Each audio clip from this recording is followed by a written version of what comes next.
Hello, everybody. Welcome to another episode of Nature's BS. We started off very excitingly first because we got another follower. Hello, Eliza Raven. Thank you very much for hitting the follow button. Much Welcome appreciated. to the stream. Yeah, thank you. Yeah. So, we've got a lot to talk about tonight, don't we? But first of all, we've Mm. always got to start off with how you are, Nick, and what have you been up to since we were last on, which was last Friday. Yeah.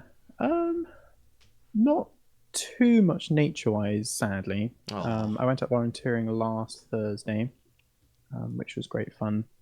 But I was like chainsawing down conifers on the edge of a bog in the wet and the rain. So not too many wildlife encounters from that, but still some.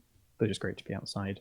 And then I've got a car, which is exciting. I finally have a car now, so I got that yesterday. But the only wildlife I got to do was seeing it out the window of a train as I was on my way to pick it up. So that was my two wildlife things of the week, but oh, it was still nice. that's cool. Yeah, how was yours? Your week? Yeah, really good. It's been busy at work Mm. for both wildlife and for gardening. Mm. Like you might have seen on our Discord channel that I hit the brilliantness of sparrowhawk female in the while I was putting trees into a garden. And the first time it flew by, it was flying straight at me. So I was up a ladder, God. hammering in a post, and it was flying directly at me, and then veered off with the like 5 meters to go. Oh my God. That was That'd really be a cool. hard insurance Oh, claim if you fell off a what ladder. on earth are you doing? And then it flew past us again. Sorry, there's Eliza Raven. I'm just going to hit the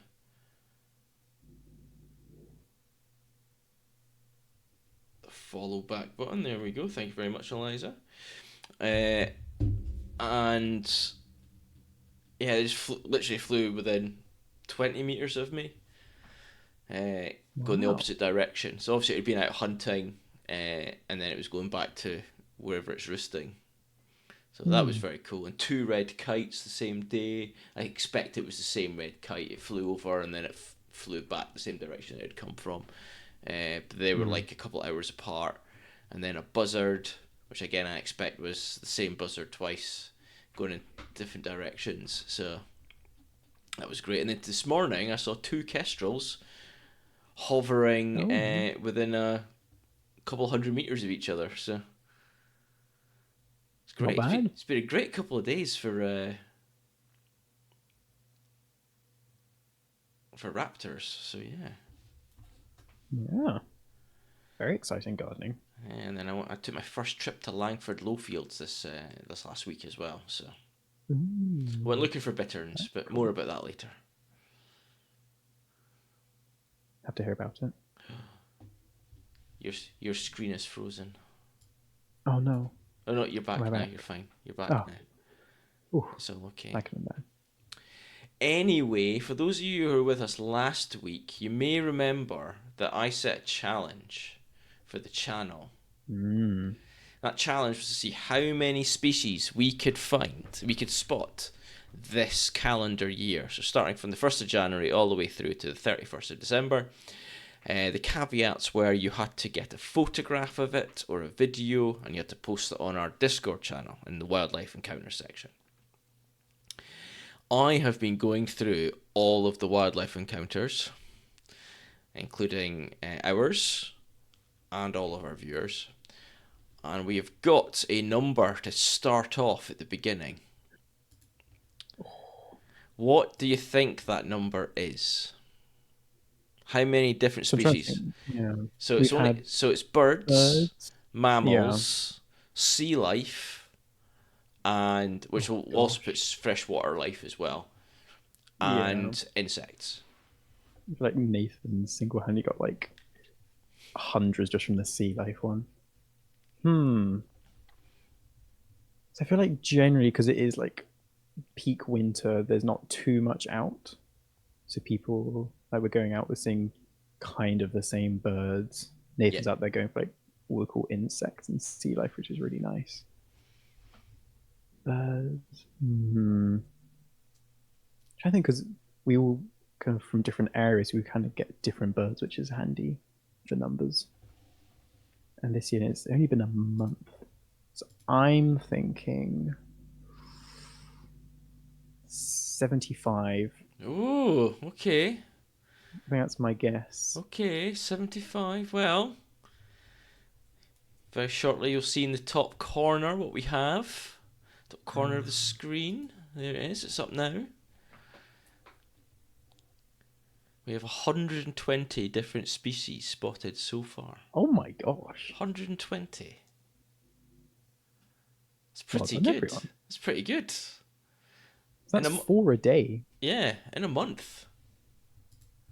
So we go Four from new species a day. That's very cool. yeah. Actually. So mammals, we only have 3 mammals so far. So we have rabbits, grey squirrels, because I'm about to show grey squirrels images today, and grey seals, which Cat got at the beginning of the Hmm. year.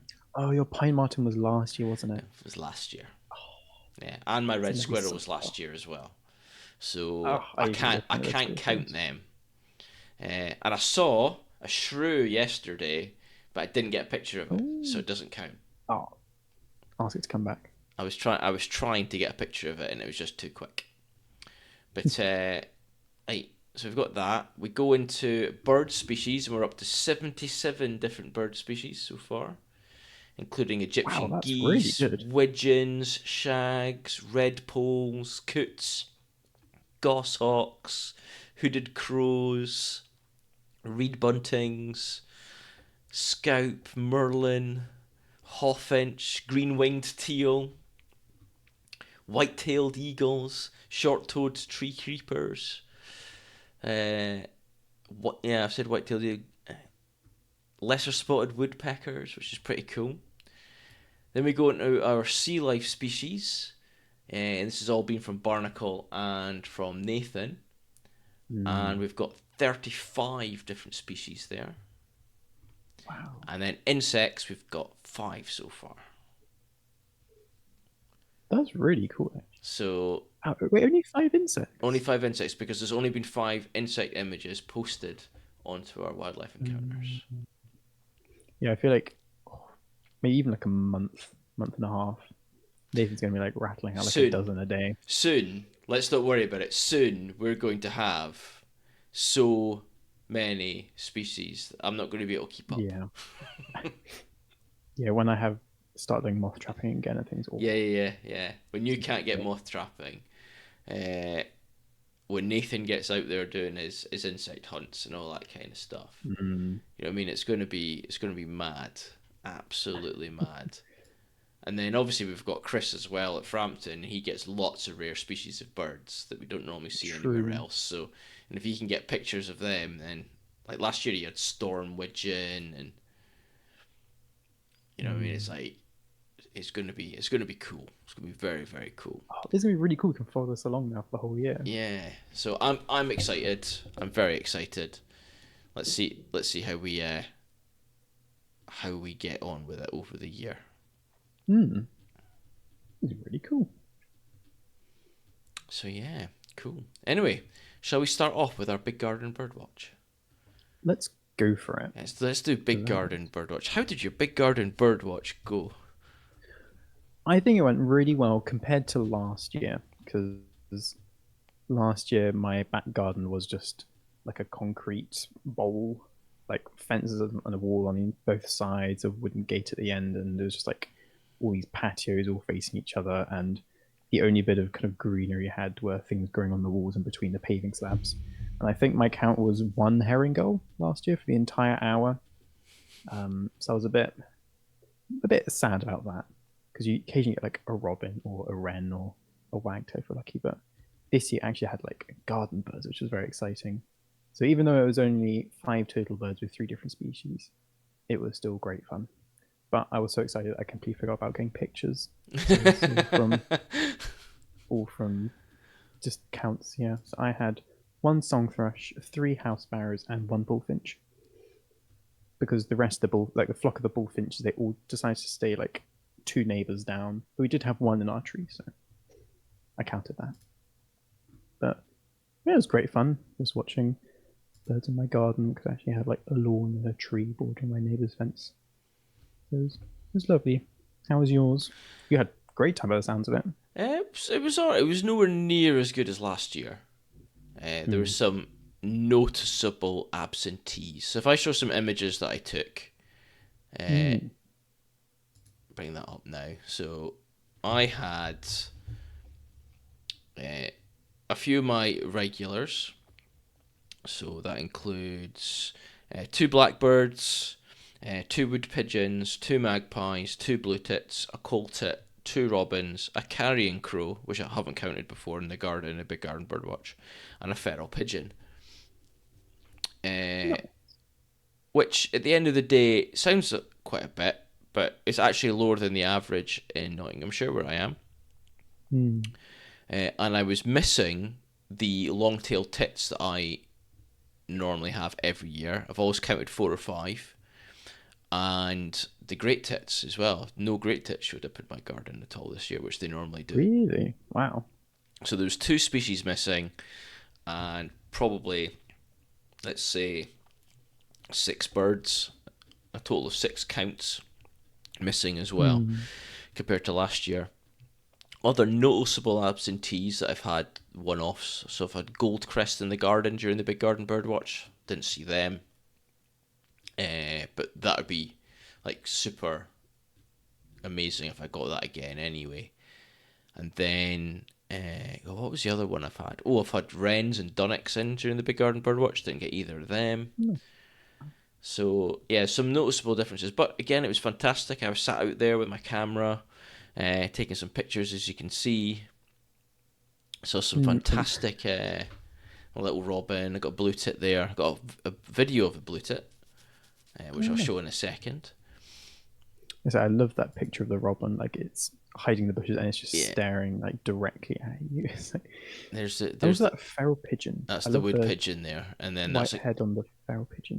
that's the coal tit, and then the feral pigeon will be up in a second. There's the bum of a blackbird. So photogenic, lovely. And then the feral pigeon. Yeah, I love the like white head on that one. It's dipped its head in some ice cream or something. Yeah.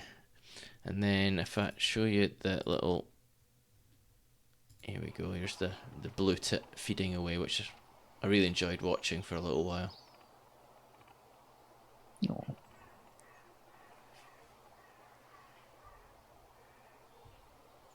It's eating a sunflower heart off my feeder. And then it flies out.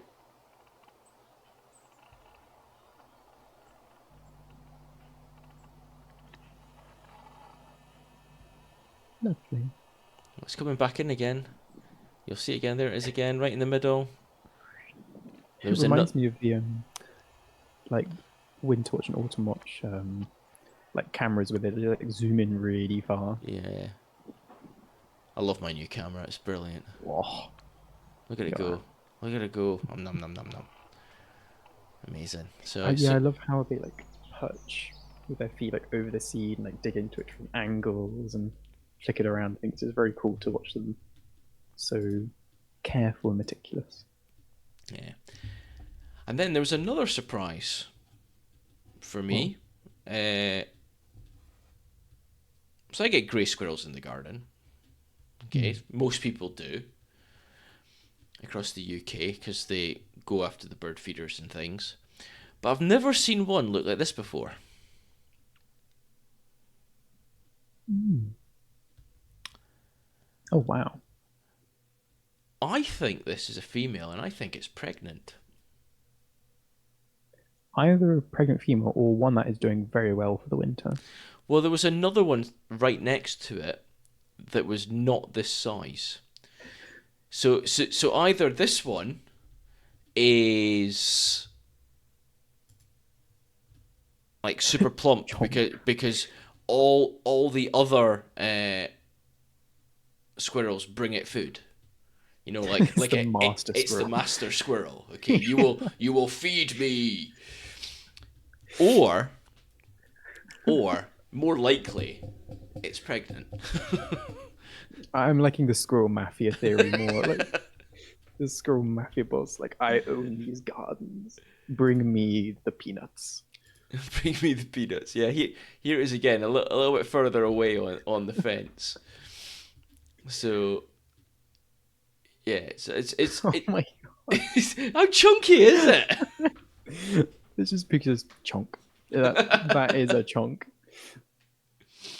So yeah, I've so never seen such a round squirrel. it's a big grey squirrel. Like I Hmm. say, I think it's pregnant, so I think I'm going to have squirrel babies running around very, very soon in my They have to garden. put an extra one on the species count just for. Wow, that's really. I don't think I've ever seen a chunky or just pregnant squirrel. So that's really cool. Yeah, so I've never noticed a pregnant squirrel before, Hmm. and I've never. I have definitely seen like squirrel young, like the first year, because they are like Okay. half the size of like a Oh, fully grown cool. squirrel. They're tiny little things, super cute, Hmm. uh, and like so not understanding the dangers that humans pose. Oh, okay. So it was literally it was sleep. It fell asleep in the middle of my lawn while I was out gardening. Oh gosh. Okay, You that mean I that was can't. walking around it, and then I remember this is at my last house, not this one. I remember my neighbor Brian and his wife Jean.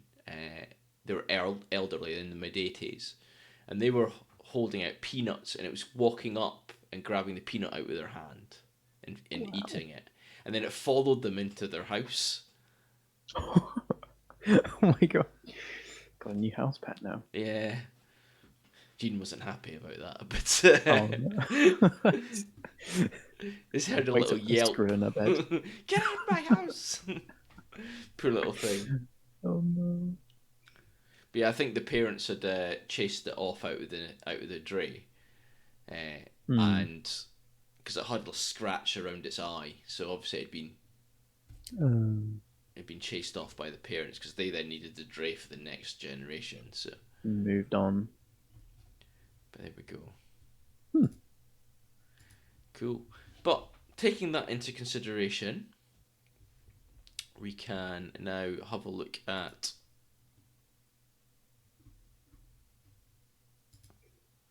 Oh, that's not working. There it is. We now have a little look at what you guys have shared with us. Yes, like another thing is like I just really love the variety and habitats we all have. Like even with like garden bird watchers kind of thing, it's really cool just to see like parks and like I got like, near mountains and coastlines and woodlands. It's just really cool seeing the different variety of birds we all get. There are little ones being born already. I don't know about squirrels, but the boar have little ones already, and I need to be wary in certain areas. Yeah, the Oh. wild boar be quite dangerous around their young as well, can't they? They can charge you, and yeah, please Mm. take care, Pookie. Please take care. Be cool to see them though, Mm. which I know you've already Can you? done, haven't you? You've already seen the wild boar this year. Okay, so start off with Barnacle. 10-minute glance before work got me one red wing, seven goldfinch, a blackbird, and a wren. Yeah, last year, Pookie. But so you need to try and get it this year. That would be amazing to add to our list. Uh, Pooks, you got one chaffinch, three blue tits, two great tits, two blackbirds, two magpie, tailless and partner. Very We've seen cool. images of them before. Three wood pigeons and two firecrests. Oh, That's a fantastic find. out the window as Out the well. window, yeah. So cool. Birdie says he's doing his tomorrow. So there's my list. And then Birdie the next day. So one red pole, three great tits, two blue tits, two robins, a chaffinch, a coal tit, starling, three collared doves, four goldfinch, six house sparrows, and two blackbirds. And then some images. So this is his cup of tea, his notepad, his binoculars, and his camera for taking pictures, What a and setup. then some pictures afterwards. So there's a beautiful red pole. I love the red patch on the front of the head. Stunning. So pretty. And then a robin, little robin, and then blue tit on the feeder. If you've never watched Old Luca Birdie's camera streams, as in feeder cams, highly recommend it. There's so much coming in and out. Look at that starling. Look at the green on the feathers in that starling's wing. That is amazing across the back. It's really like the highlights of like almost golden, It's the like same colour as the creamish. variegated iron. Oh yeah. Oh, How I haven't cool noticed that. is That's really that? pretty. That's a great picture. It's so sleek and like aerodynamic Yeah. shaped as well. Just very pretty. A couple of collared doves. Oh. Here's a great tit. Feeding off some peanuts and suet pellets. Goldfinch. Some house sparrows. You see the tongue on that one lapping up the seed. Oh yeah. Lovely blackbird, looking a little bit damp. Tad moist. Back to the red pool again. Then Barnacle got some images for us as well, with one redwing, a blackbird, a song thrush, and a flightless bunbird. So there's the redwing. These are all phone scoped.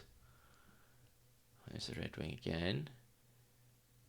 I think that's the song thrush. There we go.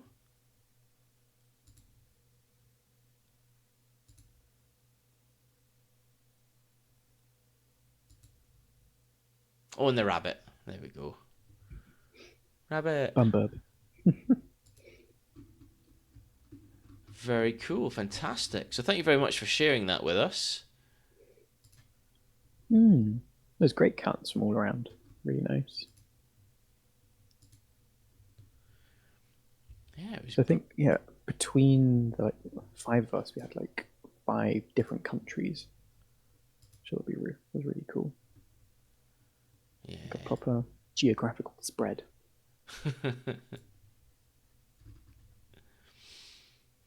Yeah, we had so Netherlands. We had Northern Ireland, Wales, Scotland, and England. Yeah, that's pretty good. Yeah. That's pretty One good. per country. Amazing. Right. So on to next year then for that. Yeah, and waiting for the results, which I think is mid-April, if I remember correctly. That's when we hear back from Yeah. the So results. I can't remember how many. Let's have a quick look. How many people had put the results in? Let's have a quick look. So it's 6,859,324 birds counted so far. Wow. Currently, number 1 is the house sparrow again, followed by the blue tit, then the wood pigeon. Number 4 is the starling, which has dropped down from 3rd to 4th, and the wood pigeon's gone from 4th to 3rd. Blackbird is still 5th, and robin is 6th, which has moved up one. So that's the top 6 at the moment. So yeah, so if you haven't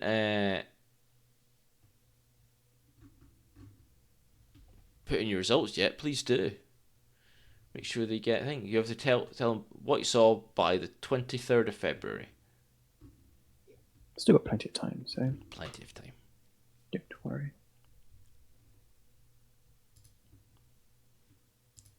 But please do not forget to post them, because very important. It gives the RSPB lots of information, and then we get to look over that information and see what's been happening and try and compare it to last year's numbers, because we can still find the results from last year. That'd be really cool just to see which is always good. general trends and things. So But very house sparrow's exciting. still top. Classic. I saw Green Indie on Twitter. He just finished his big garden bird watch, and for the first time ever, he didn't have house sparrows in his count. Wow. So he was a little bit surprised. Mm.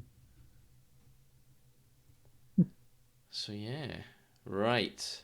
Shall we move on to wildlife encounters? Yeah. Let's do Let's go wildlife for it. encounters. Cool. What do you want to put up first? Let's go for my mountain. Um, Mountains. so yeah, the three of my wildlife encounters were all from last Thursday. So I was up in the mountains.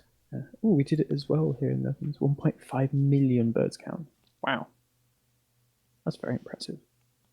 So I'd be interested to know if that's because more people take part, Hmm. or if Is it there are a higher bird? much higher bird counts in the Netherlands. Hmm. I'd be interested to know how many people take part. Because there was a really big Yeah, push that'd be this year cool. by the RSPB. There was like TV adverts and everything. Oh, really? Yeah, Wow. there was a big TV Didn't advert. see that. Dr. Amir Khan was on that advert asking for people to do it. There was a massive push on social media platforms from them with like big names like Hmm. Chris Packham and Hannah Stitfall and whatnot doing that. I Doing remember that. seeing lots of like local newspapers and Yeah, news sources and things posting about it. So that's good. cool. Anyway, Yeah, your mountain. my mountain. Yes. This is a pretty scene. That was coming back from the day of volunteering. But yes, I was up in the mountains, up on the edge of the forest, cutting down conifers which were spreading into the bog. So I do want to talk about like the bog as like a habitat highlight one week, That'd be cool. because we do have some feedback saying talk about some habitats and things like that. But I haven't done any preparation for this week, but that'd be a cool thing to talk about one week. But yes, I'll go to my Cladonia lichen, because up in it's kind of like the lee of quite a lot of different mountains, different directions. So it's like not too windy and not too exposed, and there's just so much lovely mosses and lichens and things. So this was a really cool lichen, which I found on the Yeah, day. looks like little funnels, doesn't it? Not sure what species it is. I tried to narrow it down to several. Yeah, there's like cups and things. Ooh, first house sparrow, second great tit, three blue tit, four jackdaw, five blackbird, six chaffinch, seven wood pigeon, eight magpie, nine collared dove, and 10 robin. Wow. Huh. Used to like some are similar, like the house sparrow, but then well, great tit's a lot higher. Jackdaw's high. Hmm. I don't think Jackdaw will be in our top 10. Collared Dove Hmm. certainly won't be in our top 10.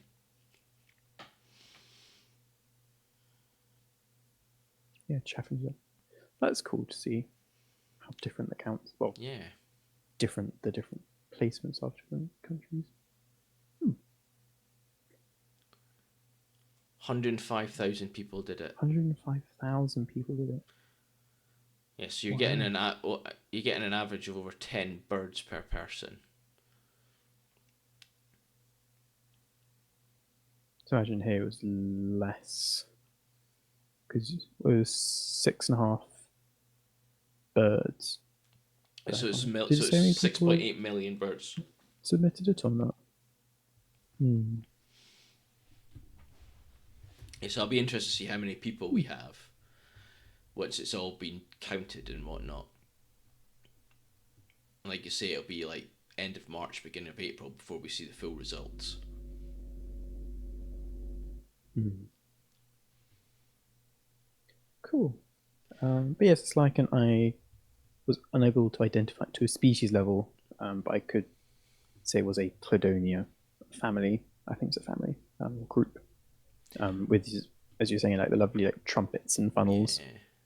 What's it growing on? which are just really beautiful. I think it's growing on or through a layer of moss, which is kind of on a tussocky bit of grass. I think it's like millennia grass. So it's like a big tussock of moss, grass, and probably other lichens underneath it as well. But I just all the little trumpets, I think, kind of was just really pretty. So I need to go back with a macro lens and get some really cool shots because I Yeah, imagine it's like a do it. little insect crawling underneath the funnels would be really cool. So I need to do that. You have to remember where you found And them. then other I find. Discord's playing up again. You're back again. You're okay. On you go. Keep going. I'm back. Oh my goodness, no. And my last find was, again, I couldn't do it to a species level, but a nice jelly fungus. Um, so I thinking it's amber jelly fungus, but amber jelly tends to grow on willow, and in where I found it, it's almost entirely birch and like spruce and other conifers. So there might have been a willow mixed in as well. It was a very dead twig, so I couldn't see any Yeah. buds or anything, but it didn't give me particularly willow vibes. I It would doesn't. say, It doesn't look like willow but it from looked really cool. this angle.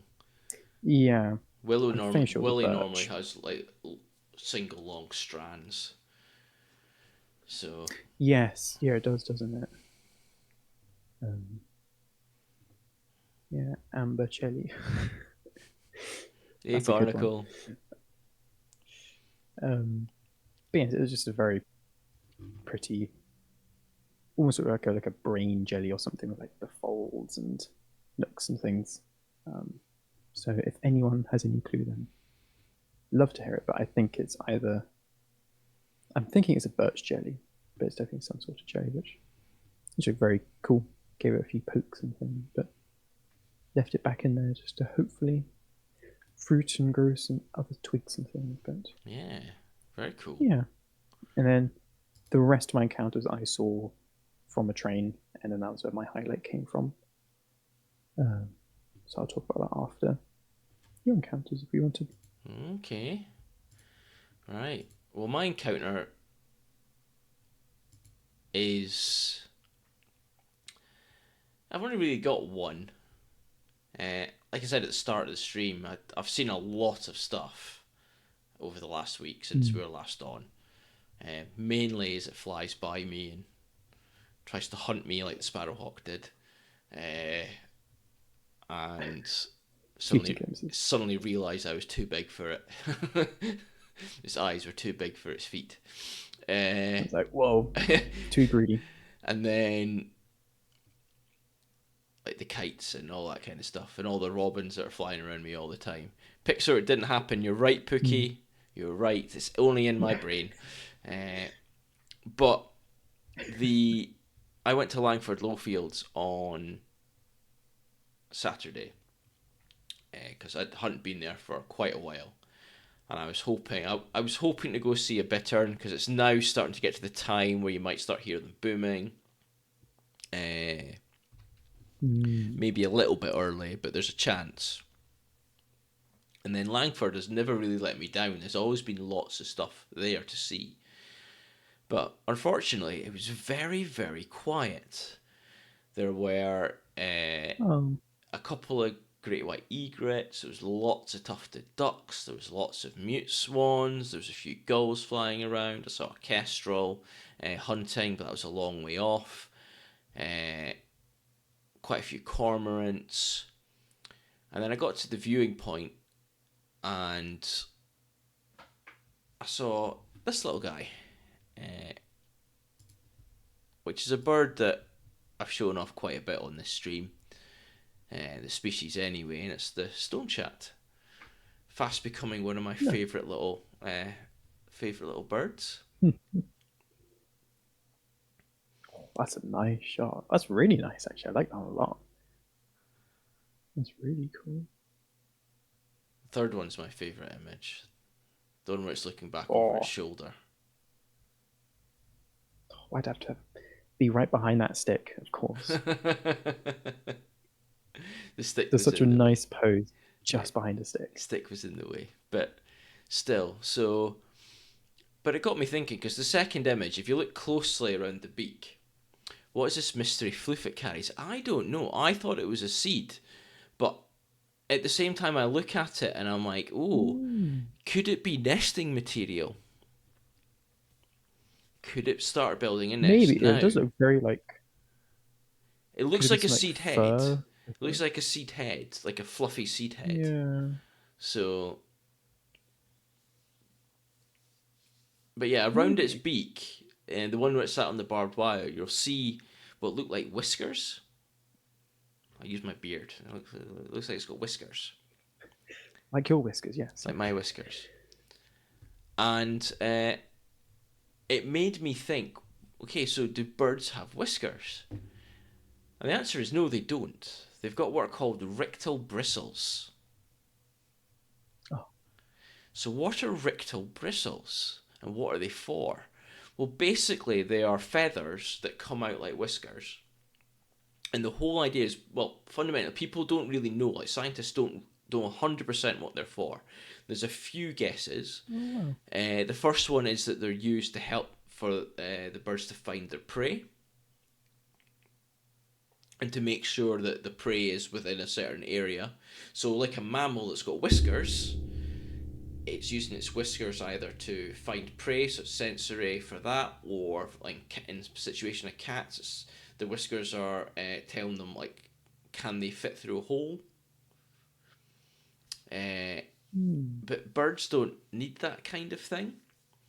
So Yeah.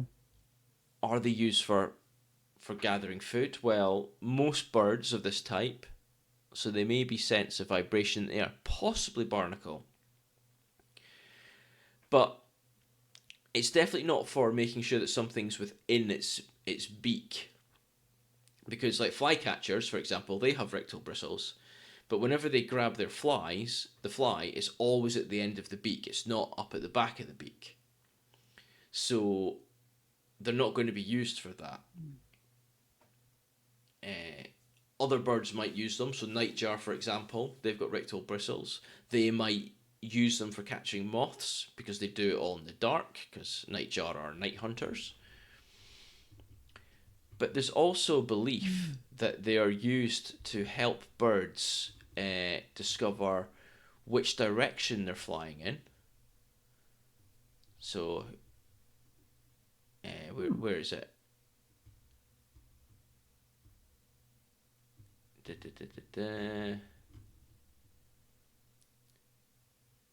400 frames per second, blah, blah, blah. After spending months filming the birds ahead of the movies, most film the flies invariably caught in the tips of the flycatcher's bill, which are hooked at the tip. If you're interested in reading, there you go. Nobody knows for sure, but the census seems to be the rectal bristles have a sensory function letting the bird know its speed and orientation in the air. So it's like a speedometer. Huh. What? Could they be a speedometer? I just wonder like how they use it for like the pressure and Yeah, like so how far vibrations back it Barnacle was saying. goes, and obviously Huh. they've got to take wind into that effect, so it could be a relative speed. Yeah. That's so cool how it's so unknown. Like it's like, yeah, we don't really know, but here's our best guess. Does my beard provide the That's same really info? Thanks, Barnacle. There is a chance. Just stick your head up the car. It's like, yep, we're heading east. I am travelling at 30 miles an hour.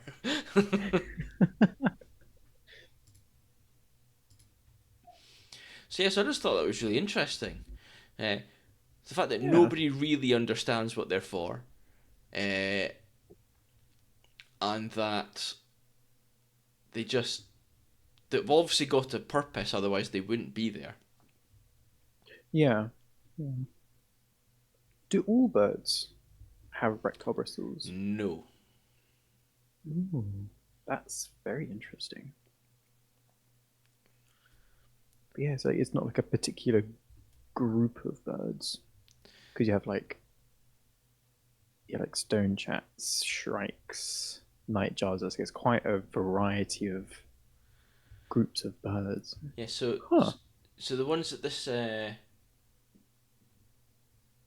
person's looking at. So it seems obvious that bristles would serve as insect nets. Look at this nightjar, an aerial insect eater.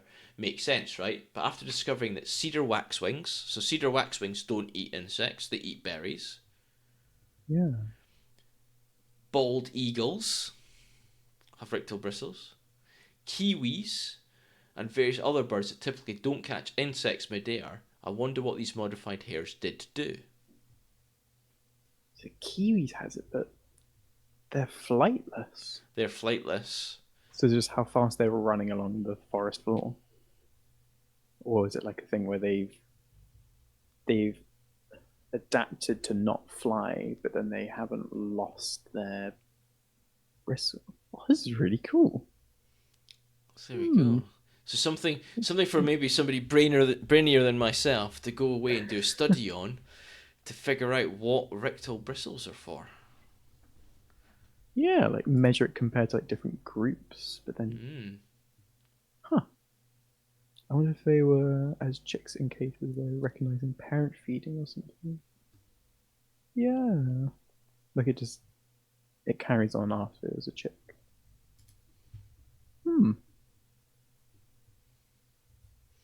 So there we go. It's really interesting. The rectal bristle. There you go. Every day's a school day. Every day's a school day. And finally, I've got one more. Oh, And it happened today in the last garden I was working in. ooh. And one of my co-workers, Lucy, looked up and went, "Oh, the sun's got a halo." And I looked up and I saw this. Oh, we got a halo. Oh, How cool's that? that's a lovely halo. So this is called a 22-degree halo. And it's the most frequent of many halo phenomena that can appear as sunlight is refracted through the ice crystals of thin layers of high clouds such as cirrus or cirrostratus and cirrocumulus. Sauron has awoken. Holy sun! Appearing on about 100 days of the year in Western Europe, the 22-degree halo looks like a large ring around the sun or moon. Its inner edge generally has a reddish tinge to it, as you can see here, ever so slightly. With the region of the sky between the halo and sun appearing darker than just outside the halo. Yes. When the cloud cover is less than extensive, only parts of the halo appear. Cloud spotters observing a 22-degree halo for the first time will be surprised at how much larger it appears compared with photographs. It certainly did. It looked a lot bigger than this. This can present challenges when trying to photograph one on your phone. The distance from sun or moon to the edge of the ring is equivalent to the outstretched span of a hand held up at arm's length. Though it's worth 2 stars, a 22-degree halo is not worth screwing up your eyesight for, so take special care never to stare directly at the sun. I was quite lucky because when I first spotted this, it was behind that tree to the right. Be sure to photograph from the shade of a tree, lamppost, or building. It's called a 22-degree halo because it's always 22 degrees off of the no matter what part of the world you're in, it always shows itself as 22 degrees off of the horizon, which is pretty cool. I think it's the angle between the sun and the ring itself. Oh, right, you kind of have them at different angles or different heights in the sky, but it's most commonly seen towards sunset, just because it's the sky is less dark. Because I really love like cloud spotting, so I need to do more things about it and stuff. But they are really cool, and I'm surprised. 100 days out of the year. 100 days out of the year, yeah. So that's like twice a week. They're around. So. You got a chance to see them. Obviously, if the conditions are right. Yes. So yeah, so that was my last wildlife encounter. I know it's not Very cool. wildlife, but it's certainly nature. It's Nature all encounter. happening because of nature. Very cool. I do love the winter sun. Yeah. Always like that nice low sun. So there we go. That's my wildlife encounters. That's very cool. A good range. It was a good range. I quite liked it. It was great. It Hmm. counts, says Barnacle. Yes, thank you. It is allowed. Shall I talk about my highlight? Yeah, go on. So my highlight. So I saw this on the train yesterday, and I realized I hadn't seen one for quite a while, and it is the greylag goose. And then I looked up some pictures because I didn't get one because it was speeding by on the train, and I realized I haven't actually got one for like years. So this is a not domesticated but very friendly, just one from a park in York. But yes, not quite a wild bird as such. But See I want to greylag talk a all bit the more. time. I know I was surprised I hadn't seen them for ages. I probably have just haven't noticed them. But I just want to talk on a bit more. So the greylag Barnacle says I geese have will heaps if you want any. send them over. But yeah, the greylag is the ancestor of most domestic geese, the greylag being the largest and bulkiest of the wild goose native to the UK and Europe. In many parts of the UK, it has been re-established by releasing birds in suitable areas. Resulting flocks, often mixed with Canada geese, are found around gravel pits, lakes and reservoirs all year round in southern Britain. Greylag geese are largely herbivorous and feed chiefly on grasses. Short, actively grown grass is more nutritious, and greylag geese are often found grazing in pastures with sheep or cows. Because of its low nutrient status, they need to feed for much of their time. They nest on the ground amongst heather, rushes, dwarf shrubs, and reeds, or in a raft of floating vegetation. It's built from pieces of reed, sprigs of heather, grasses and more, mixed with small feathers and down. Typical clutch is 4 to 6 eggs, but fewer eggs or larger numbers are not unusual. Pookie did post one 2 days ago. And they're very pretty up close. So I think they are, because they were domesticated, like some of the first domesticated geese, they are very, not friendly, semi friendly. But yeah, you see them like parks and things like Canada geese. They're very common sights there. Canada geese are not friendly. No, I should say actually. More tame's the wrong word as well. Prone to close encounters. I'll put it that way. Opportunistic for bread. But a bit more tolerant. Yes, tolerant. That's a good word. Tolerant. A bit more tolerant of humans. You know, like something tells me that we were once friends. The damaging the crops here, so many are legally culled for management. But sea eagles will hunt them as well. Yes, sea eagles definitely hunt them. There's fantastic footage on, I can't remember if it was Winter Watch or Spring Watch, of sea eagles hunting greylag geese. Wow. That's cool. In an estuary. It was amazing. So.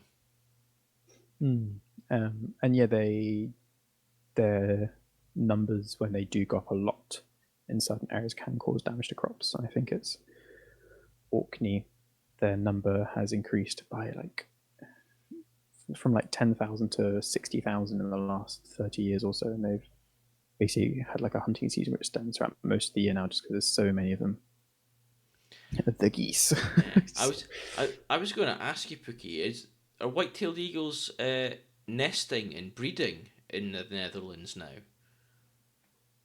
Oh, that's true. I'd also be interested to know if we know the ring numbers, if they're from the UK or if they've come from somewhere else. Yes, for a bit now. Brilliant. That's great news. The geese put up a damn good fight. Feisty things. I do have a soft spot for geese, though, yeah. Cool. And a bit more. Britain and Ireland support two greylag goose populations, one of which is resident and one of which is made up by wintering birds. So it's a winter semi-migrant. It is impossible to separate our resident native population, which is located in northwest Scotland, from the naturalised birds that have their origin in domesticated flocks, because the latter have greatly increased in numbers and range. These birds are joined by migrant greylags from Iceland, which winter across Scotland and Ireland, and small numbers of individuals from mainland Europe. Used to have a few domestics as pets, make good guard dogs. I guess they are noisy, and most people are afraid of geese. So in the UK we have breeding population of 47,000 pairs, which has gone up by 211% from 1995 to 2022. And then in the winter we have 230,000. So that's about two and a bit more times that than in the summer. Yeah, we have a few local hybrids and they're fucking scary. A bit more. Here's the fun thing: survival and longevity. What do we think the maximum age from ringing of a greylag goose is, given that its typical lifespan is 8 years, with a breeding typically at 3? 8 years is its average. 8 years is the typical. Wow. So they make good guard dogs because they probably last longer than the dogs themselves. Actually, no, they're not guarding the dogs. Maybe they are. Maybe that's what guard geese to guard the dogs. Maybe get geese to guard the dogs. The dogs can guard the house. Oof. Okay, folks, come on. Let's figure this out. So the average is 8. 20 years, 2 days, says Barnacle. Ooh. What do I think? I have no idea how it compares to other geese as well. I can't remember. I'm not going to go that high. Pookie's saying 25. I'm not going to go that high. Yeah. I'm going to go 17 years. Okay. So, answer is 19 years, Ooh. 7 months and 4 days. Barnacle was very close. Yeah. So very close. You only 5 months off. 5 months and 2 days off. So very close. You had a domestic gander who croaked to about 15. Oh. Poor gander. The predator hunting them. That's true. But yes, and then I wanted to finish with some fun not folklore, but some history and then some interesting science which I found out. So greylag geese were domesticated by at least 1360 BCE, when images of domesticated birds resembling the eastern race Ansa ruberostris. So Ansa is just the general greylag, and they range all the way from like Western Europe, so here Iceland, France, Spain, all the way over like across Europe and into kind of Western Asia. No, Western Central Asia. So very widespread. So the Eastern race, and they were found painted in ancient Egypt, which was very cool. And this was the very cool science that I didn't realize. Homosexual pairs are common, with 14 to 20% of the pairs that may be ganders, so male geese with female just being called geese, depending on the flock, and share the characteristics of heterosexual pairs, with the exceptions that the bonds appear to be closer based on the intensity of their displays. Same-sex pairs also engage in courtship and sexual relations, and often assume high-ranking positions in the flock as a result of their superior strength and courage, leading some to speculate that they may serve as guardians of the flock. The sexual preference of the birds is generally flexible, as more than half of the widowers repair with a bird of the opposite sex. So there you go, some interesting gay geese for you. Okay, so this just popped into my head. Greylag geese are the Spartans of the bird world. I want that on a t-shirt. There we go. They're the Spartans of the bird world. If you don't know what I mean, you need to go look up the ancient Greeks and Spartans. So there's some interesting facts and things about everyone's favourite goose, the greylag. What's good for the goose is good for the gander. Well said, Barnacle. That is the saying. Yeah. Very cool. Yeah. That's a saying, innit? Haha.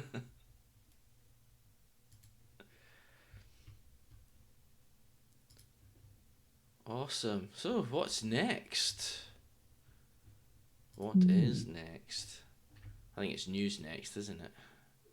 The news, yes. News! Good news, everybody.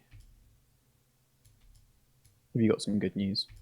Eh, I've got some news. We can decide Actually, if we can decide if it's good or not. was it on Friday we talked about the bee pesticide briefly? Yes, yes. Because some people are not been in on Friday. The bee pesticide has been stopped. Hey, Hmm. look a birdie. Hi there. You're kind of here. Lurking. I hope you are well.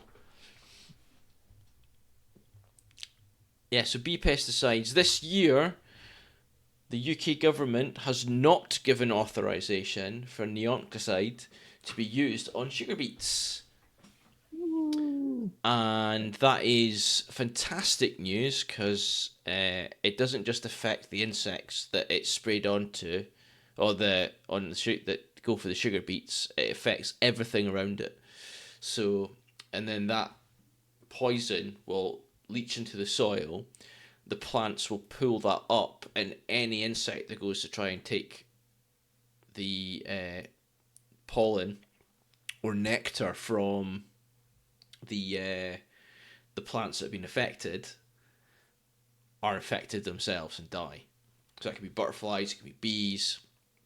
It doesn't even have to be sugar beets. It can be anything that's along the edge of the fields. Yeah, it's just the extent of Yeah, influence. Like you spray it on your field, and then yeah, the field, everything that comes to the field, all the water that runs off from the field, everything downstream. Like it's such a huge area of influence. yeah. So good news that that's been Mm. stopped this year. What I'm interested to see is the impact that that has on sugar beet production, and Mm. also farmers who require this protection, what steps they take to have the same effect without using That's that true. pesticide. Yeah. Mm. Yeah, like what will 1 year do? Yeah. What can we see from that 1 year? Lucky Birdie Mm. says, what have I missed? So we've talked so far about Big Garden Birdwatch results. We went through everybody's Mm. results. Thank you for posting yours, Birdie. Lovely Wonderful images picture. as well. I really liked your red Mm. pole picture, especially though your starling image. The colors. I Mm. love the starling image. That was a great shot. Beautiful. Uh, we then talked about our wildlife encounters, and we talked about rictal bristles. Very So, cool. do birds have whiskers? The answer is no. They have rictal bristles. And what are rictal bristles for? Well, nobody really knows. So, So you haven't missed anything. don't miss anything there. But it was a good chat. Like Barnacle was asking if my beard was a rictal bristle. Uh, The important questions.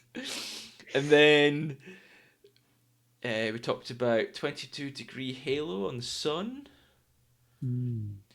And then the fact that greylag goose was at 14%. Now, greylag geese are in 14, yeah, 14 to homosexual 20% of the relationships. pairs. Yeah, Seems are like, yeah, same-sex pairs. So, gay grey like geese.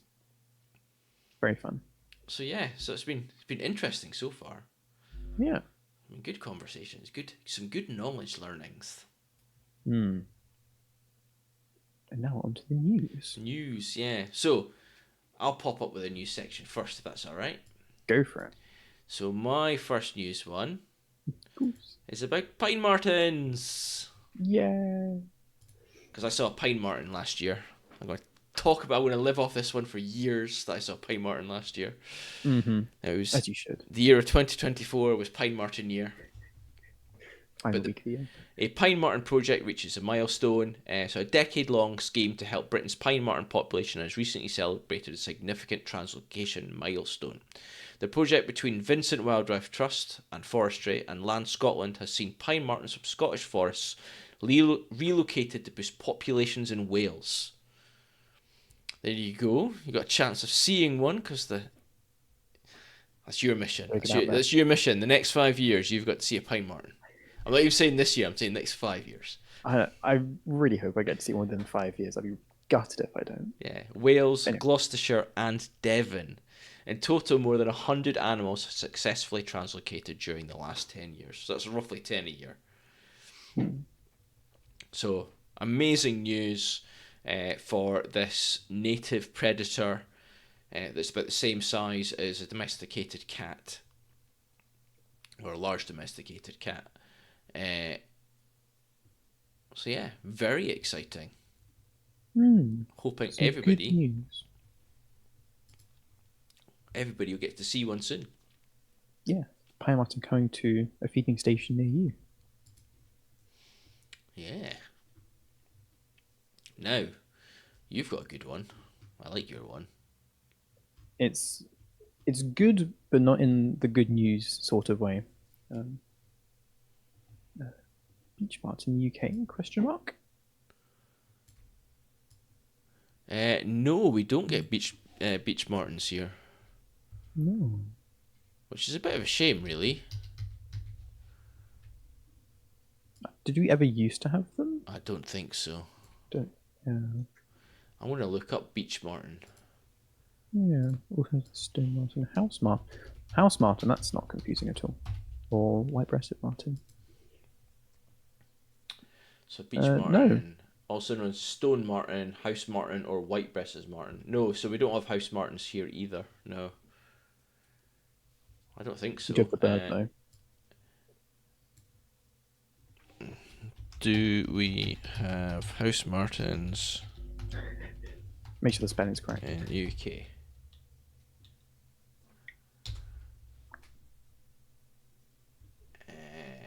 No, it's gone straight to the house martin bird. Yeah. Even though I spelt it ENS, not INS. Google's like, oh, silly Andy. Of course, there's house marten in the UK. So. Oh well.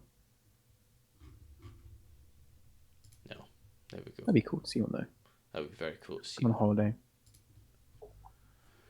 But yeah, my news story was there. Well, I think the Guardian posted about maybe just under a week ago that Labour was planning to force, like with their whips, force their MPs to vote against an environmental bill, and then a few days later, we had the confirmation as such that that bill has failed.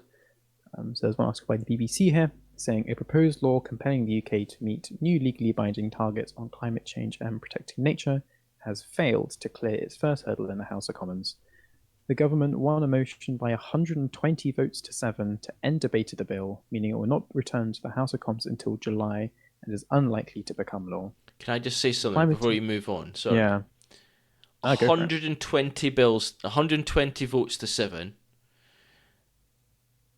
So the fact that no opposing MPs, forget Labour, take Labour completely out of the equation, there's still Tories, Reform, Green, Lib Dems, SNP, to name but a few. Only 7 of all of them voted for the bill. Yeah. So, not very good. So forget the fact that Labour have used their whip to make their MPs vote against this bill. All the other MPs didn't bother fucking showing up. That is an absolute disgrace. And it's not even like the serious part. This is just to vote to end the debate. So not even to pass it or anything. No. It's like the very first hurdle. So, yay. That's reassuring. Because we did have, a few weeks ago, the rumours that Labour had scrapped their beaver reintroduction reintroduction program. So beavers are licensed in England and are allowed to be released as long as they're in enclosures. So they're classified as wild, but they're in an enclosure, so they can't spread out. But there's a bill that's going through at the moment where they could be released just directly into the wild, no enclosure. And the rumour was that 10 Downing Street, not the Labour Party, 10 Downing Street was going to refuse, basically cancel that. But Chris Packham has said on X that that is not the case. He's in conversation with people at DEFRA, and the conversations are still ongoing of how to implement it correctly. So, Yeah, so when I put this article up in our little group chat, and you were saying that hopefully this is the same thing of yeah, it's not actually true, there's just some misinformation or something going around, but sadly not. Yeah, I'll go fill 10 Downing Street with grapes. if Ring you've got lots of run. the barnacle, then let's take them from you, and we'll fill 10 Downing Street with greylag geese. Okay, and then we'll see what happens. I know Larry the cat will have a field day, probably running away from them. He's like, "Hi, I got a present for the Prime Minister." It's like, that present seems to be honking awfully loud. Like, no, it's fine. Don't worry about it. They also write, yes, release the geese. Release the geese. That's good. But yeah, I'll finish this a little bit saying the Climate and Nature Bill had been proposed by Liberal Democrat MP Ross Savage. However, she said she would not push for a vote on the bill itself, having agreed to work with ministers to find a way forward. Yeah, Green Party leader Carla Denier said she was disappointed by the agreement and urged the government to give us real commitments. That's what we need. We need real commitments. Yeah, it's been very wish-washy. Oh, we'll do that, and then does something very different, or just ignores it, or anything but actually sticking to. Yeah, I don't even think it's been wishy. I think wishy-washy is being kind to them. Honestly, I do. I think they say one thing and then turn around and do something completely different. And Yeah. I'm going to be brutally honest. It's not just the UK government. It's every government on the planet is like this. Every government of any major economy is like this. Because they're terrified, absolutely terrified of what will happen if they push through with bringing forward and actually making their countries good for the environment, good for nature. Because we as humans have taken everything from nature, and now we've got to start giving back. And Chris Packham said it really well today, because he was outside the courts helping protest against the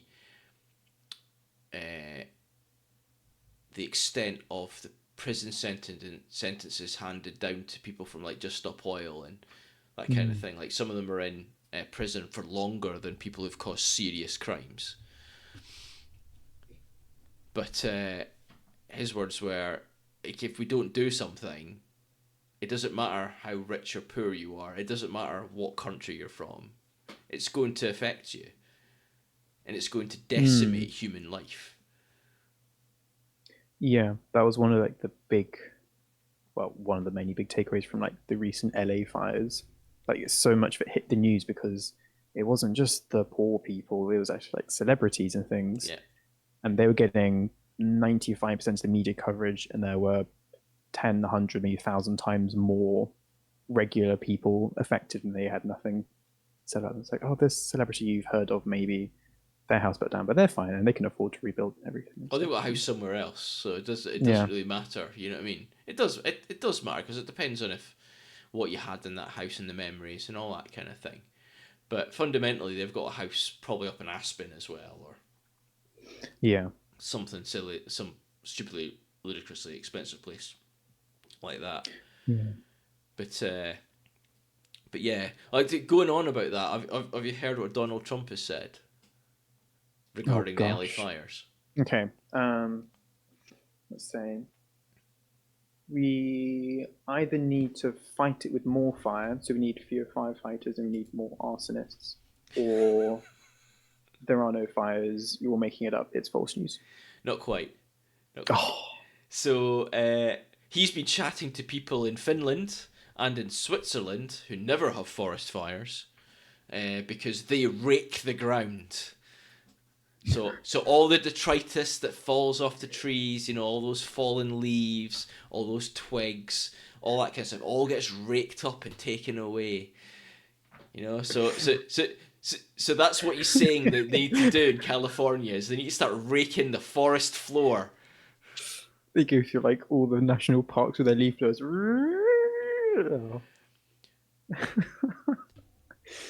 Oh, that has that level of thought. Like he thought about it for maybe half a second, I don't think he and thought then about like, it for nah. that long.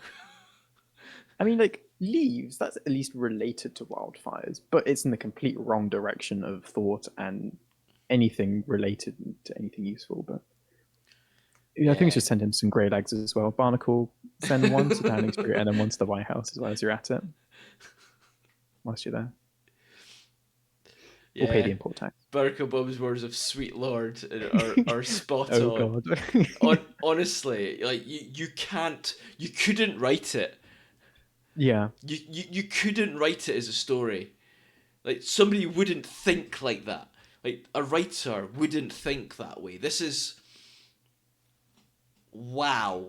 Absolutely and utterly wow. The one, not really good news, but entertaining thing I heard recently, because he's been wanting to take, in whatever way you want to call it, Greenland to use its natural resources. And I saw today that Denmark has offered to buy the US as another deal, which I just loved. Oh, please keep running with that, Denmark. Please keep pushing for it. I want to see what happens. So, yeah. I We're mean, getting even if political it's now. We really not shouldn't. real story, yeah, I didn't even check the source or anything. I was like, oh, yes, thank you. So yeah, there's the good news. Amazing. That is just. Oh, there's some funny people out there. At least Denmark's taking it as the joke that it is. Like, well, I want to buy Denmark. It's like I want to buy Greenland. It's like he's going to try. Same with the Gulf of America. Yeah, the Gulf of America. So the Gulf of Mexico. Where it's no longer the Gulf of Mexico. It's the Gulf of America. It's like no, you don't get to rename it. It's not up to you. He'll invade the Gulf now. Oh, I could talk about some of the stuff he said for a while, but we're moving away from nature. Moving away from nature chat. Yeah. Let's We're concentrating more on the BS side. yeah, But yeah, we'll get back to the BS side of it. The gulf between his ears. Yes, Sparkle, brilliant, absolutely brilliant. Okay, I've got another good news story. News. Yeah, I've got a good news story. Okay, That's so back on track. in Norfolk, there's been a lot of conversation recently about the A1270, Broadland Northway, which is the main road. It leads you to Norwich. It's basically a very busy road. It's very long because Norfolk's massive, and there's been a lot of talk recently about it being turned into a dual carriageway. The problem with turning it into a dual carriageway, as we've seen with things, projects like HS2 and other big infrastructure ones, are that you have to destroy land to turn the road, make a road, and the replacement trees that they put in does not cover the environments and whatnot that have been destroyed to make it happen. And the route that this road was going to be going on had a barbastille bat population on it, which is one of the rarest bats in the UK. So it was going to have a negative impact on one of these bats. Now, the Labour government turned around and said a month or so ago that bats and newts can't stop house building. Okay, this is ridiculous. We've got to build houses for people. We can't have newts and bats stopping the houses being built. Well, luckily enough, this road expansion has been canned. They've not been given permission. So the A1270 is going to be staying as it is. Discussions are ongoing.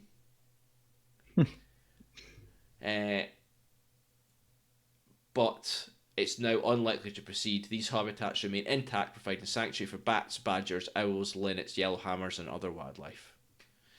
This result shows that working together, backed by evidence, we can safeguard Norfolk's biodiversity. However, it is disappointing the Council's planning process did not avoid such harm in the first place.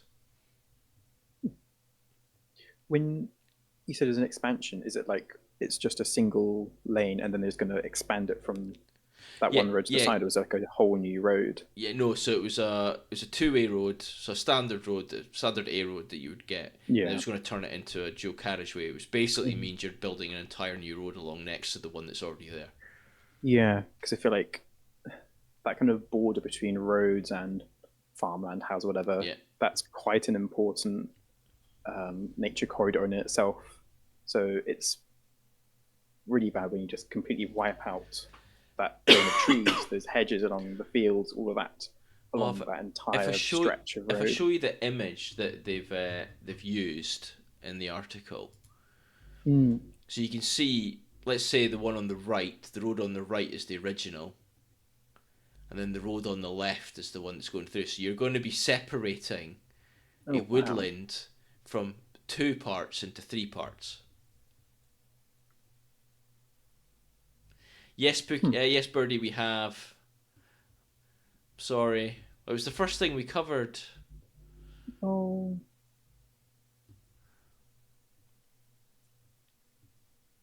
So yeah, so you was gaming. What were you playing? So good news for that one. The bats win. The newts win. Apex Legends again. I enjoyed your stream on Friday. I continued watching it. It was really good. You kept dying a lot. It was amusing. Sorry. Very kind, Andy. Very kind. Well, it's good. It's entertaining. What were you playing? You were playing Apex Legends. You were streaming with a friend, and you had a sniper rifle for quite a bit. I think you changed characters a few times, but the bit that sticks in my head is when a player jumps into the building you were in and you shot him with a shotgun. You managed to kill him, and then you went out the building and got shot. Perfect. Oh, the Lego stream. Oh, that sounds fun. Oh, you only use one character. Cool. Obviously, I wasn't paying that much attention, but what I saw, I quite liked. It's good. So yeah, a good range of news. It's been good. Yeah. And you're a sniper specialist. Nice. What are you playing this Friday? Do you know? Have you made your mind up yet? Because we're playing Planet Crafter again on Friday from 7:30. We are very addicted to it now. I can't get enough. Ooh, Far Cry. Oh, Far Cry, yeah. Pick out random guns from like different characters. That's true. I tried Apex Legends when it first came out. It's really not my kind of game. No. I quite like Far Cry. I've never played it, but I think the gameplay style would be right, because I played a lot of Division and Division 2, and it's very similar. It's by I think it's all run on the same engine, so.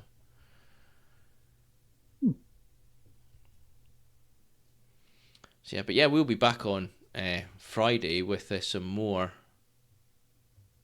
Yes. Some more Planet Crafter, won't we? Moving on from flora and ferns to trees. Trees next. So hopefully we'll get to trees and we'll have some trees growing where I want them. You can get tree spreads and things, I think. Maybe yeah. Forest and things. You pick up random guns and make Andy pick up nice outfits and Pancraft it. Yeah, we show Yeah, off. We do like walks and just speed stuff for around in each a other. You know what I mean? buggy and dancing in front of each other. Like, Such a good game. It's it's great Pookie fun. fighting for his life. I mean, we've died a few times. We ran out of oxygen because we're just standing around just forgetting what we're doing. You should, Birdie. You should join us. Actually, if we get you on, you can come and join us because That'd be great. the more the merrier. It's honestly, it's such a good game. If you love building bases, which I do, that bit really gets me going. Is the building of the bases, and then there's lots of exploration, and then there's a real sense of achievement because you're going through stages as you turn a planet from what is fundamentally Mars into breathable. So I think we're 2 phases away from breathable atmosphere. So the next one's trees, Ooh. and then I think it's breathable atmosphere next, and then it's on to insects. Oh my goodness. So Wow. I assume we'll be able to take our helmets off, although I don't think the characters can take their helmets off. But Yeah, I want to see what it looks like underneath. See the face. yeah. Well, next game about to start, back to Apex, popping in between games. Yeah, that's cool. Yeah, so we'll be back on Friday for that, and then next, cheers, Birdie. Next Wednesday, we're back with more nature chat. Do you have any plans for any wildlife walks or any going to go try and spot anything specific, like off your I can't bucket think of anything list? specific, but I do just want to get out more. Yeah. No, nothing specific, but I might just see what I find out there. How about you? Yeah, I'm. So my partner, she's across in Madrid until Monday, so I basically got the house to myself. I could do whatever I want this Wow. weekend. So Well, I'm can I thinking, craft a party? yeah, I think I'm going to go to Skylark again this weekend. So probably Saturday I'll do that. The weather's quite good on Saturday, and then Sunday I've got some gardening to do. I've got to prune my apple tree. I've got to do some work on my holly tree because it's getting a bit big, so I need to chop that back quite heavily. I'm going to take the top off of it, and then I'm going to try and turn it into, start training it to be like a dome. Ooh. You can make whatever shape you want. I could We can make make a whatever big shape. bird shape or I something. could make it a robin. That'd be cool. And have a robin sit on top. I do have snowdrops, Pookie. Yes. I saw that photo. That was really cool Yeah, seeing it was that in lovely. Discord. That was a lovely I image. haven't seen any myself. I've seen loads in people's gardens. I've found them in my garden. They've popped up now. Even saying that though, this Sunday, if you remember last year, I went to see a snowdrop garden. It was just around the corner, which holds one of the British collections of snowdrops. So I'm going back again on Sunday because they're opening up again this Sunday. So I'll see if I can get some really good images and stuff of that. Just garden ones, not checked up the wildy ones yet. Not yet, Barnacle, I'm afraid, no. I remember that stream you did last year. That was cool, the different varieties and things. Yeah, so it's open again, so I'm going to take the camera around and see what I can find, and I might buy a few more from them. I'd quite like to put some snowdrops into my front garden for next year. So you can buy them as in bulb form because I've been planting quite a lot of them in people's gardens.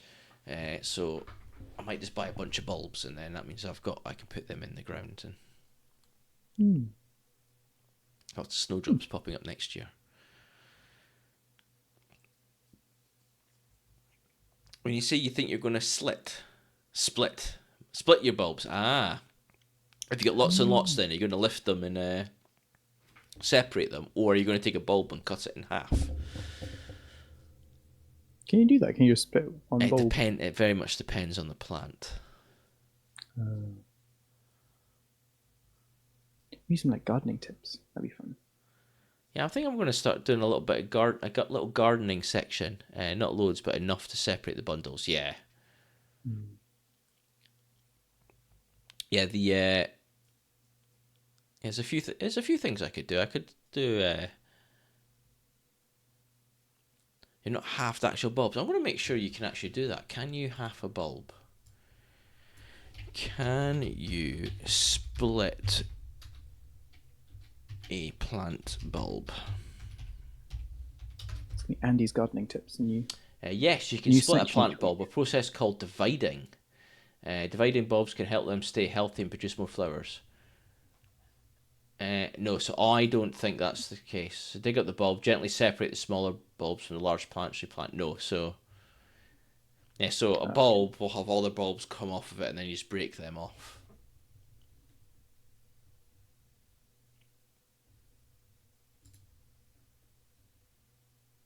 There you go. Andy's gardening tip of the week. Yeah, I want to do a thing starting at the end of next month where we all grow plants together. That'd be cool. My garden is saturated peat. Not always easy for bulbs to take in those areas, but I'll try. I believe in you, Barnacle. Yeah, bulbs don't like sitting in water. They rot. No. That's why pots would be really good for you, Barnacle. You could put all your bulbs in pots and have a pot garden.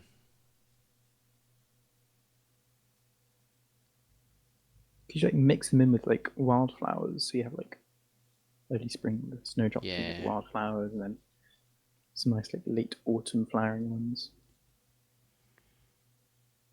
Yeah, see, bulbs are normally pots need maintenance. You're right, Barnacle, they do.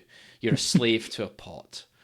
Uh, but the so bulbs are normally like early, so you're looking like from now all the way up to beginning of summer is when they flower, and then everything goes back. You've then got like so that so that'll take if you look at them, you've that so that kind of counts for your bluebells, your snowdrops, your crocuses, your tulips, your daffodils. All of them are early. You've then got corms, which are like crocosmia. They're a lot later, so they kind of look like a bulb, but they're not. And that's like late summer, so you can plant them in the ground. And crocosmia is quite nice. It's a lovely plant, not native to the UK. You get some really nice ones from South Africa. And then alliums, so onions are part of the allium family. But you get alliums that are like flowering, and they're kind of like summer. And they've got bulbs, but again, they're not your stereotypical bulb. Like you think of a bulb, it's got like it's like an onion type thing. It's got like that papery skin over it. Alliums don't really have that. So Such knowledge, kind of. This is cool. so yeah, so lots of cool things. I like bulbs. I've noticed that with difference in latitude that our plants are about a month later in flowering than southern England. Yes, Barnacle. That's all to do with temperatures and the amount of sun that you get on the ground, like the intensity of that sun. Yeah, like leaves turning brown and Yeah, things like that. It's all like delays the and stuff like that. seasons, like the summer season is much shorter where you are than it will be for where I am. So And you have like the local seasons as well, like even on the same like latitude and same areas, just depending on like your local climate and things like that can really vary, like altitude and things like that. yeah, Learned so much today, good. so much knowledge. Rictus bristles. What are they Gay for? geese. Nobody knows. Greylag geese. So if you want to follow flowers, you have June in England, Wales, then travel to Scotland for July to enjoy more. Yes, Barnacle. That's true. Yeah, you could like plan a road trip, like in the spring, to see flowering plants, or summer for wildflowers and things. And on the way back down, you could do like autumn colours road trip where you start in Scotland and then come back down to the south of England. That'd be quite a fun idea, actually. That'd be really cool. Especially if you want to see the same plant flowering for a long period of time.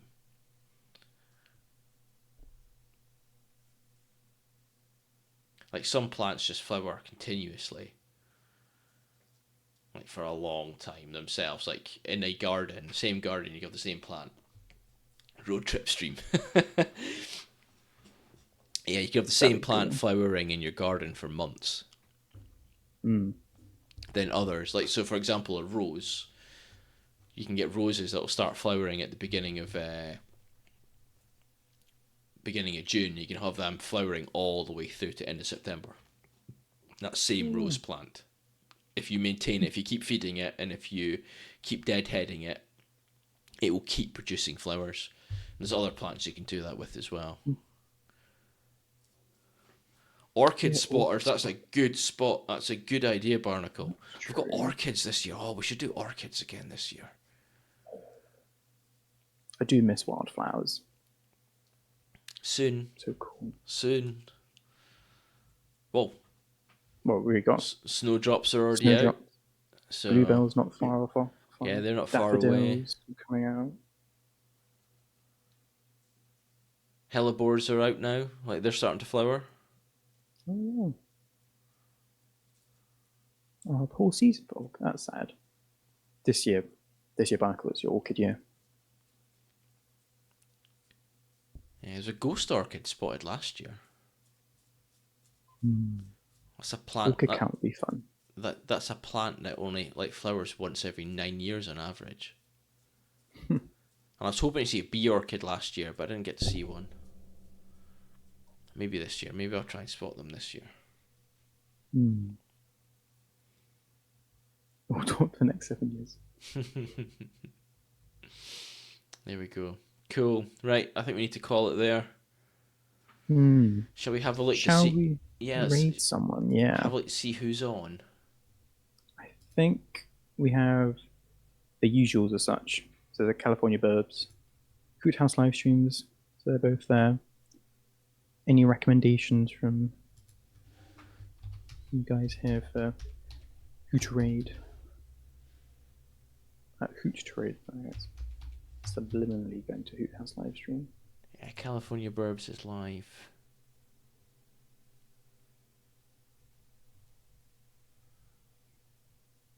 Thank you, Barnacle Bun, for joining for the stream. It's great just talking to people, see how everyone's been up to. Is there any plans for the week ahead as well? Any plans for the weekend? We disappeared off the stream. I know. Pookie's gone for California Burbs. California Burbs. Okay, let's do California Burbs then.